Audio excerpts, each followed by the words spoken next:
मित्रांनो, YouTube चॅनलवरती आपल्या सर्वांचं या ठिकाणी स्वागत आहे. तर मित्रांनो, आपल्या सर्वांना माहिती आहे, जे काही पी-टी-सी बँकेमध्ये शिपाई पदासाठी जे काही जागा सुटलेल्या आहेत पहा, त्यासाठी आपण महत्त्वाचे व्हिडिओ पाहणार आहोत. आपल्याला खूप चांगली संधी भेटलेली पहा.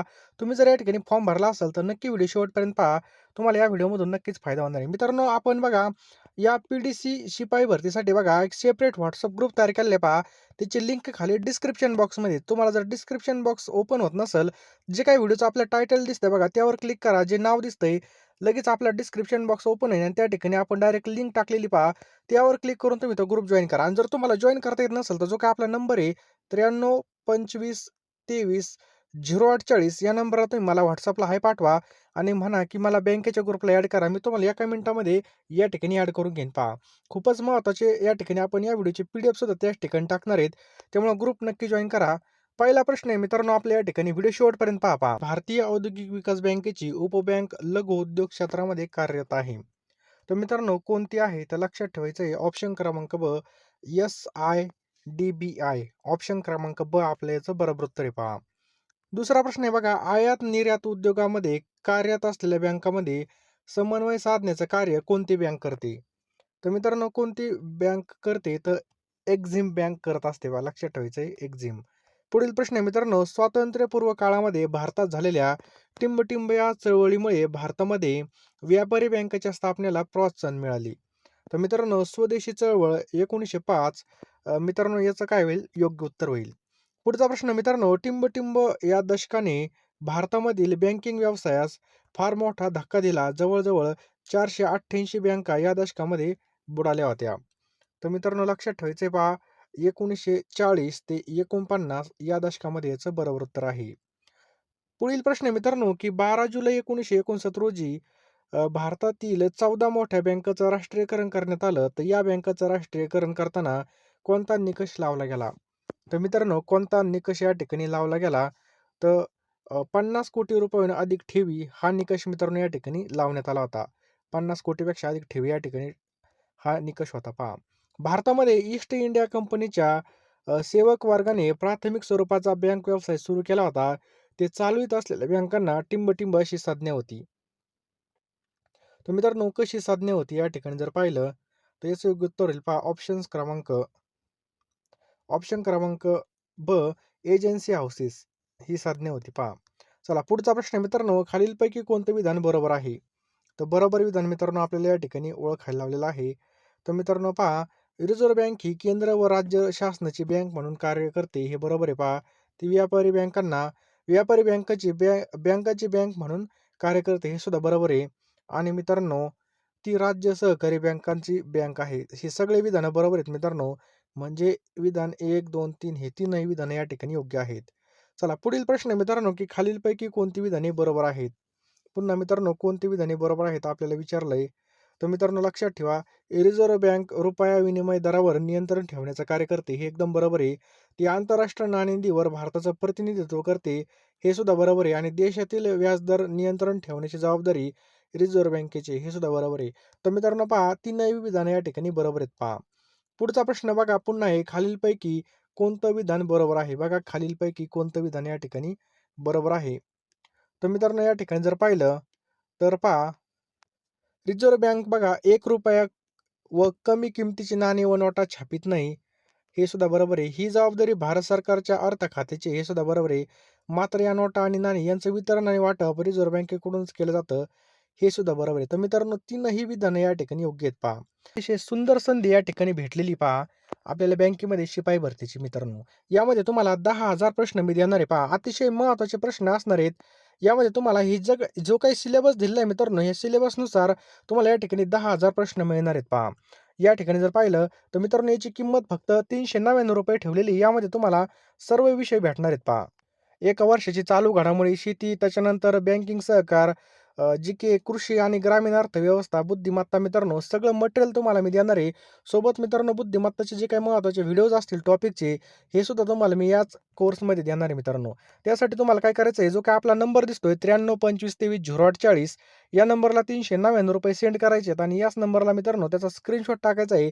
एका मिनिटामध्ये मी तुम्हाला मित्रांनो हे सगळं काही पाठवून देईल पहा. त्यामुळे बघा, लवकरात लवकर सगळ्यांनी ही बॅच जॉइन करा.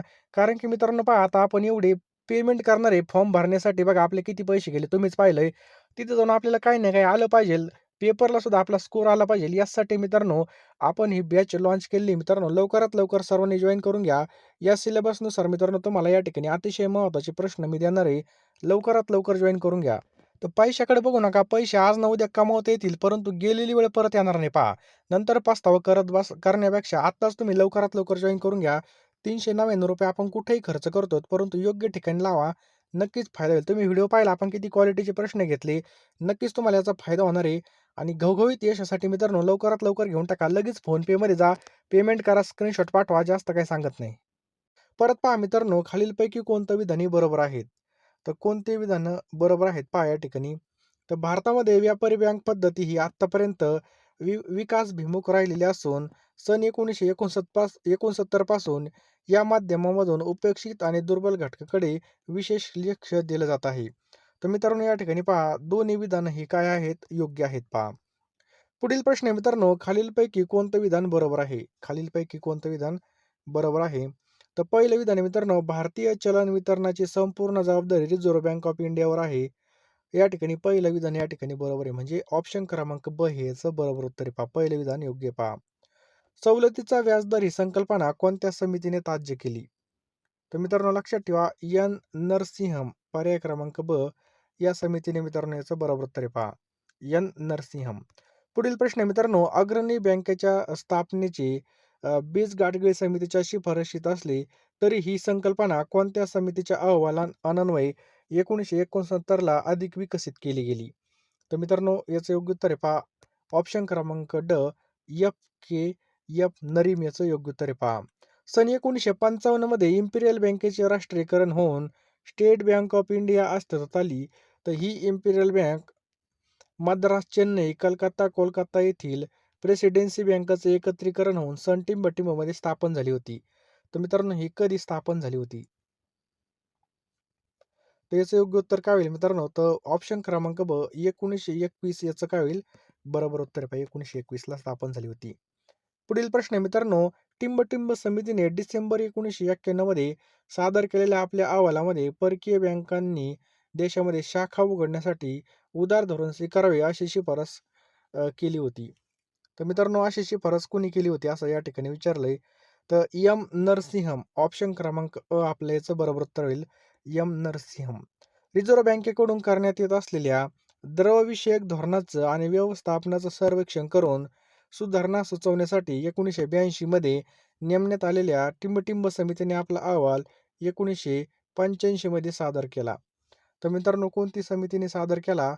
तर याचं योग्य उत्तर आहे मित्रांनो ऑप्शन क्रमांक बघा या ठिकाणी सुखमय चक्रवर्ती लक्षात ठेवा सुखमय चक्रवर्ती समितीने आपला अहवाल 1985 मध्ये सादर केला होता. ₹1 नोट वगळता इतर चलनी नोटावर कोणाची स्वाक्षरी असते?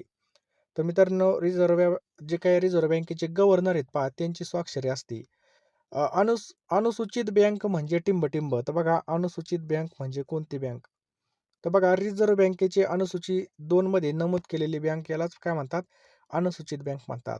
सहकारी चळवळ अयशस्वी झालेली आहे, पण ती यशस्वी होणे आवश्यक आहे, असं खालीलपैकी कोणी आपल्या अहवालामध्ये ठामपणे नमूद केलं आहे? तर मित्रांनो असं कोणी ठामपणे नमूद केलं आहे? तर ऑप्शन क्रमांक क गोरवाला गाडगीळ. ऑप्शन क्रमांक क गोरवाला गाडगीळ याचं बरोबर उत्तर आहे पहा. स्वातंत्र्यपूर्व काळामधील सहकारी चळवळीचे वैशिष्ट्य म्हणून खालीलपैकी कोणत्या बाबीचा निर्देश करता येणार नाही? तर मित्रांनो कोणत्या बाबीचा? आता पतपुरवठा सोडून इतर क्षेत्रामध्ये ती कार्यरत होती पहा. पर्याय क्रमांक ड याचं काय आहे पहा बरोबर उत्तर आहे पहा. व्यापारी बँकांना आपल्या जवळचा ठेवींचा काही भाग रिझर्व्ह बँकेकडे रोख स्वरूपामध्ये ठेवावा लागतो.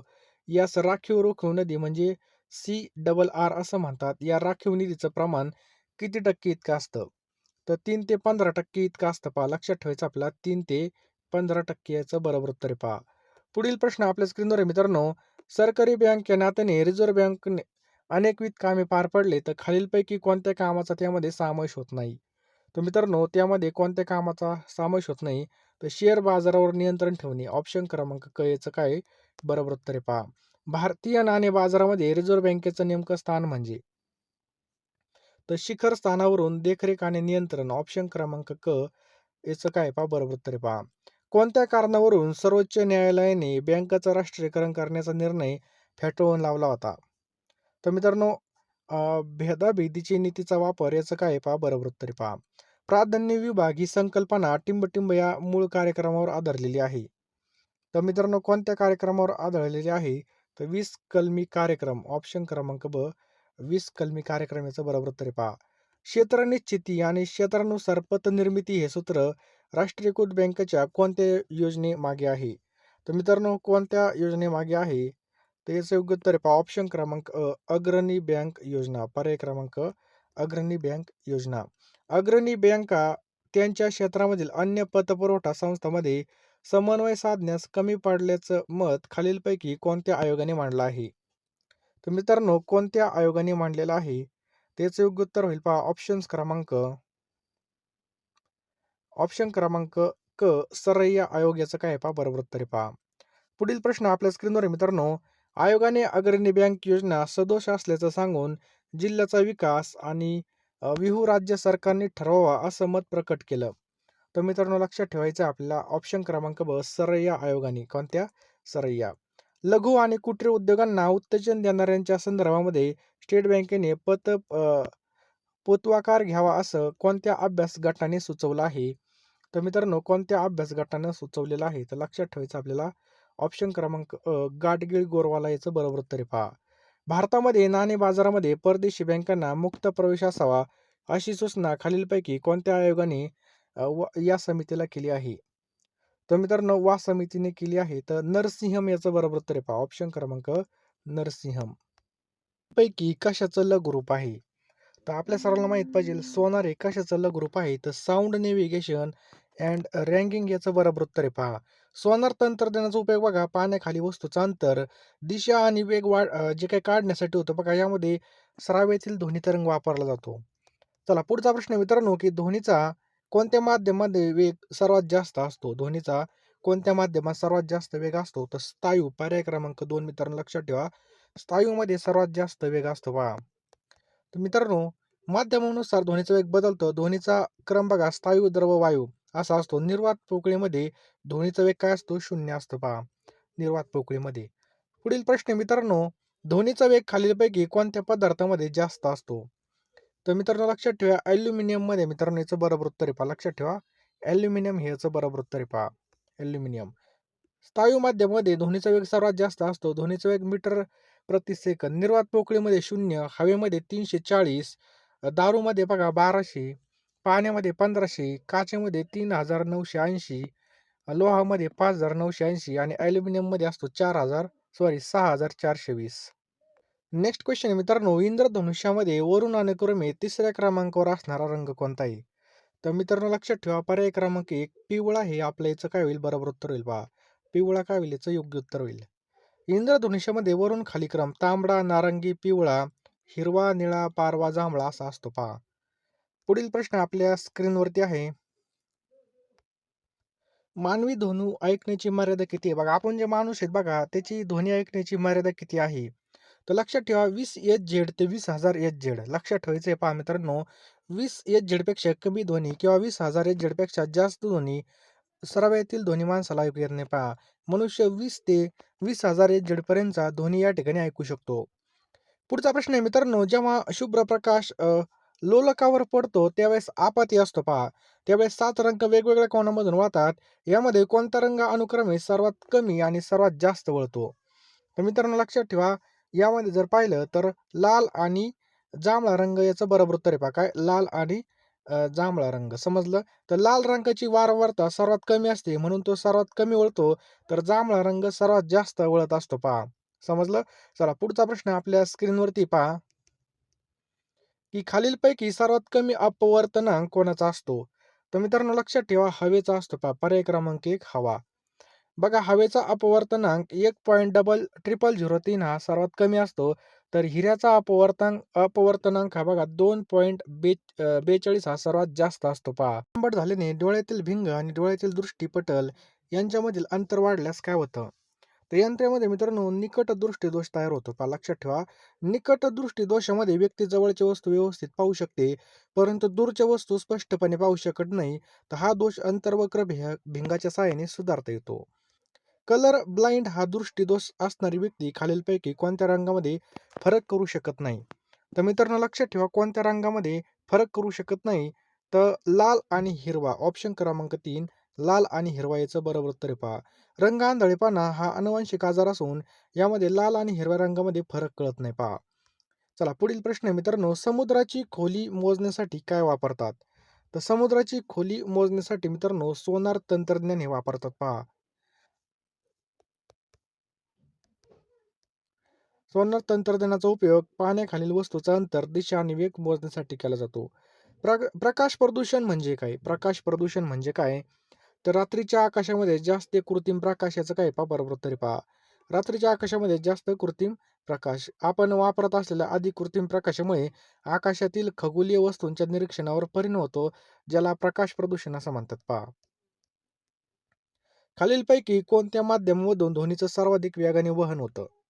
तर पोलाद मित्रांनो याचं बरोबर उत्तर होईल पर्याय क्रमांक 3 पोलाद. बघा स्थायू माध्यमामधून ध्वनीचं वहन सर्वात वेगानं होतं.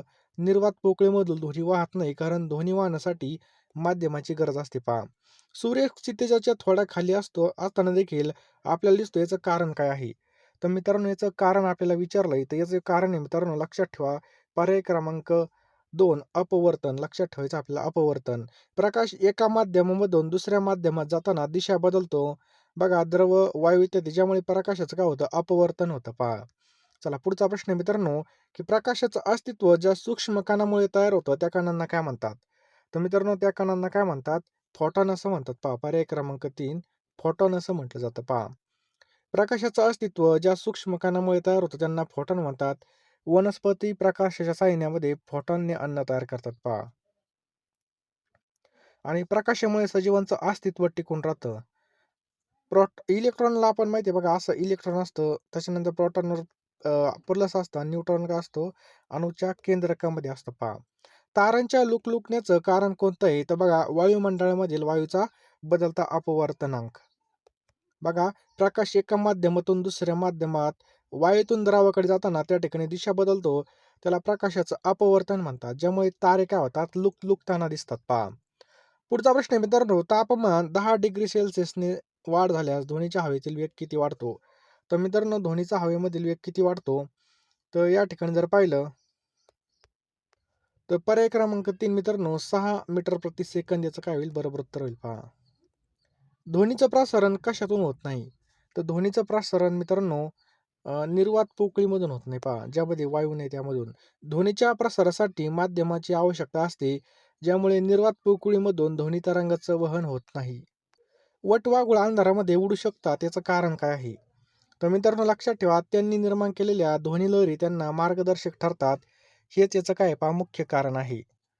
तर वटवाघूळ भ्रमण करताना आवाज काढतात आणि ध्वनिलहरींच्या दिशेने प्रवास करतात. ध्वनिलहरीमुळे त्यांना मार्गामध्ये कोणता अडथळा आहे हे समजतं. पुढील प्रश्न आहे मित्रांनो, की ध्वनीचा सर्वसाधारण हवेमध्ये वेग किती असतो? तर ध्वनीचा सर्वसाधारण हवेमध्ये वेग किती असतो? तर पर्याय क्रमांक 2 मित्रांनो 344 मीटर प्रति सेकंद. किती पहा? 344 मीटर प्रति सेकंद याचं बरोबर उत्तर आहे पहा. पुढचा प्रश्न आपल्या स्क्रीनवर आहे. ध्वनीचं ऊर्जेचं प्रसारण कोणत्या तरंगामार्फत होतं? तर मित्रांनो लक्षात ठेवा ध्वनीचं जे काही ऊर्जेचं प्रसारण आहे, हे अणुतरंगाद्वारे होतं पहा. पर्याय क्रमांक 1. बघा ज्या त्या कारणामुळे ध्वनी निर्माण होतो. तर मित्रांनो लक्षात ठेवा माध्यमामधील कणांच्या कंपनामुळे या ठिकाणी याचं बरोबर उत्तर आहे पहा. समजलं? तर ध्वनी लहरी कंपनातून तयार होतात आणि ध्वनी लहरी वाहण्यासाठी माध्यमाची आवश्यकता असते पहा. चला पुढील प्रश्न आहे मित्रांनो, की 22 डिग्री तापमानाला ध्वनीचा हवेतील वेग किती असतो? तर मित्रांनो किती असतं बघा 344 मीटर प्रति सेकंद असतं पहा. 344 मीटर प्रति सेकंद आपलं याचं बरोबर उत्तर आहे पहा. हे पण लक्षात ठेवा मित्रांनो 1 डिग्री तापमानाला साधारण 0.6 मीटर प्रति सेकंद ध्वनीचा वेग वाढत असतो पहा. कोरड्या हवेमध्ये 322 मीटर प्रति सेकंद इतका वेग असतो पहा.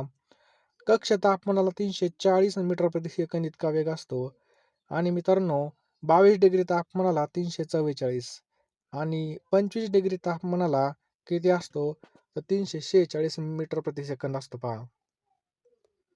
नेक्स्ट क्वेश्चन आहे मित्रांनो, आवाजाची डेसिबल ही अधिकतम पातळी मनुष्य सहन करू शकतो. तर किती डेसिबल मनुष्य सहन करू शकतो? तर 85 डेसिबल. किती पहा 85 डेसिबल इतकी पातळी. 85 डेसिबलचा अधिकचा आवाज दीर्घकाळ राहिल्यास बहिरेपणा, चिडचिड आणि डोकेदुखी अशा समस्या उद्भवतात पहा.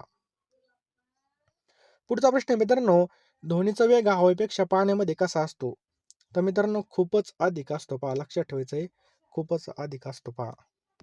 तुम्ही इथपर्यंत व्हिडिओ पाहिला तर तुम्ही अतिशय तुमच्या फ्युचरबद्दल, तुमच्या कुटुंबाबद्दल अतिशय जागरूक आहात. तुम्हाला नक्की तुमच्या जिंदगीमध्ये काही ना काही करण्याची जबरदस्त इच्छा आहे. त्यामुळेच तुम्ही बघा या ठिकाणी एवढा अभ्यास केलेला आहे पहा. व्हिडिओ शेवटपर्यंत पाहिला. आता बघा आपण एवढी फी भरणार आहे, फॉर्मची फी भरणार, चलन एवढं भरणार. त्यासाठी मित्रांनो पेपरला गेल्यावर आपल्याला काही ना काही आलं पाहिजे. यासाठी मित्रांनो या अभ्यासक्रमानुसार बघा अतिशय महत्त्वाचे प्रश्न मी तुम्हाला या ठिकाणी सेंड करणार आहे पहा. मित्रांनो हे प्रश्न तुम्ही नक्की घेऊन टाका. सोबत मित्रांनो तुम्हाला महत्त्वाचे व्हिडिओज पण भेटणार आहे. या बॅचला तुम्ही नक्की ॲडमिशन घ्या. 93 25 23 0840 मित्रांनो हा आपला फोनपे, गुगल पे नंबर आहे. लगेच फोनपेमध्ये जा. हा नंबर टाईप करा. ₹399 पेमेंट करा. मी तुम्हाला एका मिनिटामध्ये या ठिकाणी सगळं पाठवून देईल पहा. कारण की हे पैसे आपण कुठेही खर्च करतो. पेट्रोल म्हणा, कुठं लग्नाला गेलो म्हणा, कुठेही खर्च होतात आपले बघा. नाश्त्या पाण्याला गेलो, जेवायला गेलो.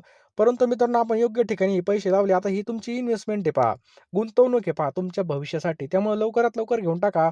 यामधून तुम्हाला नोकरी भेटणार आहे. त्यामुळे लवकरात लवकर मित्रांनो हे प्रश्न आपले जे काही बॅच आहे बघा याला ॲडमिशन घ्या. कारण की मित्रांनो तुम्हाला फक्त तुमच्या जिल्ह्यामध्ये म्हणजे पुणे जिल्ह्याचीच या ठिकाणी कॉम्पिटिशन असणार आहे.